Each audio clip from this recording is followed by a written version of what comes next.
ఈ ప్రాంతం చిన్న ఊరు కదండి, మా ఊర్లో అసలు గొడవలే అవ్వండి అనేవాళ్ళు ఉంటారా చెప్పండి?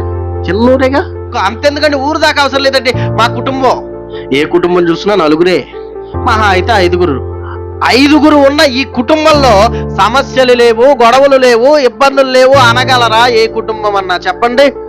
లేదండి. ఎందుకు ఇటువంటి పరిస్థితి వస్తుందంటే కారణం ఏంటో తెలుసా? దేవుడు కోరుకున్న బ్రతుకుని బ్రతకాలని ఏ మనిషి అనుకోకుండా ఈ భూమి మీద ఉన్న ఆశల కోసం లోకాన్ని చూసి తనకు నచ్చినట్టు బ్రతికి తన జీవిత కాలాన్ని వృధాగా ముగించుకున్నవారు కొందరు, వ్యసనాలకు లోబడి దాన్ని నాశనం చేసుకున్నవారు మరికొందరు, తాగుడుకు బానిస అయ్యి ఇంట్లో పెళ్లి చేసుకున్న పిల్లల్ని చూసుకోకుండా వచ్చిన జీతాన్ని తాగుడికే ఖర్చు పెట్టేసి ఎంతో మంది పిల్లల్ని బాధ పెడుతున్న వారు మరికొందరు, అదే తాగుడుతో ప్రాణాలు కోల్పోయిన వారు ఎందరో. దేవుడిచ్చిన ఈ సృష్టిని అనుభవిస్తూ దేవుణ్ణి పక్కన పెట్టిన ప్రతి ఒక్క మనిషి పరిస్థితి ఏమైపోతుందో తెలుసా అండి? నిత్యాగ్నిలోకి జారిపోతుంది.